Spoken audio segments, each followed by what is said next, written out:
Hi, Andrew from the Reach Company here, and this is the beginning of the tutorial playlist for you guys.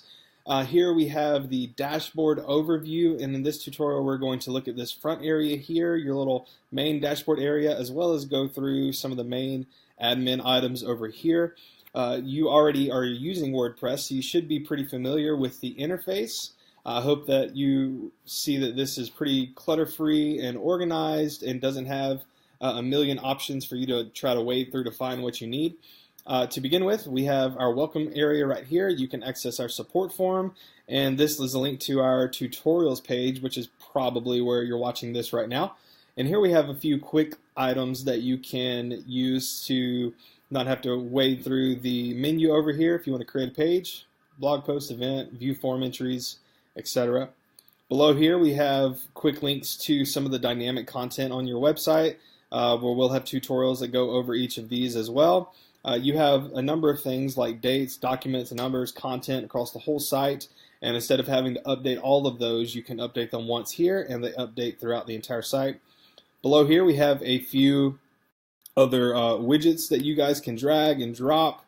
There may be one or two more by the time you guys get here. For example, your stats dashboard view will be here, so you can quickly view some of the basic stats of the website without having to go over to Google Analytics. Here we have our post. This brings up all the blog posts for the website. This is Jelfies, updates, news, announcements, etc. And I utilize the screen options a pretty good bit to hide stuff that I don't really need to see. I don't like a cluttered view. And so you can click screen options and unclick the checkboxes for some of the columns that you don't need to see, and it cleans up the interface here. Same for this. For screen options, I've hidden the date so that on the staff list I only see the title, the team they belong to, and their position. Partners are the JLAs for Jelf, and here I just have it showing the title, the states, and the date.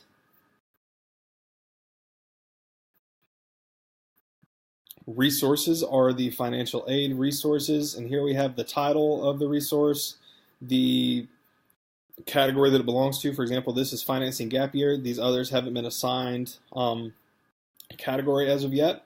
And then we have the state that they belong to. Again, screen options, I've hidden the date.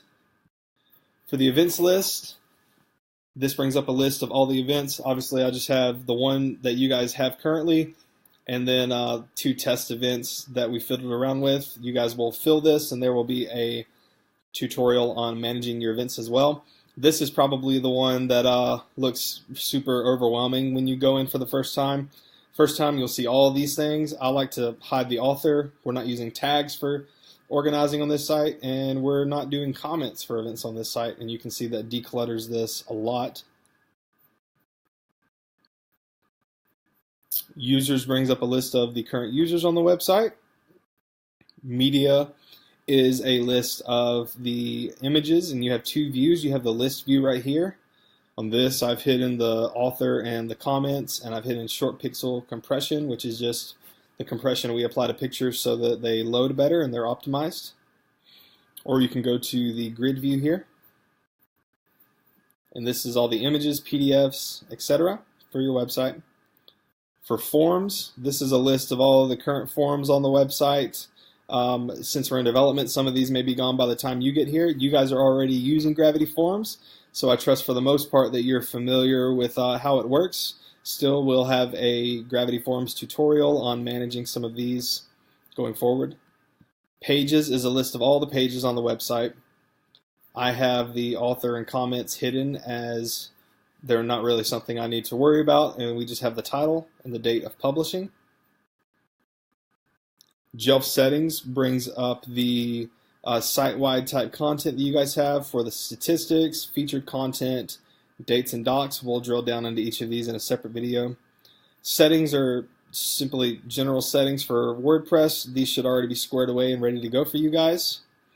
And then menus brings up the menus that we're using throughout the website, similar to what you're using now. That is the overview of this main dashboard. What we'll talk about now briefly is the top up here. So at the top we have just the visit site link, and then a quick link for a new whatever one of these you want to make. And then if we click this, it takes us to the front end of the website, and we have the admin bar here as well. If you click this, of course, it takes you to the dashboard. You have the quick links here still. We can edit the back end of the page. That lets us edit the title, the featured image, the SEO title and description.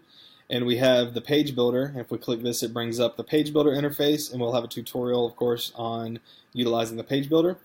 And over here, just a quick log out link and a link to your profile.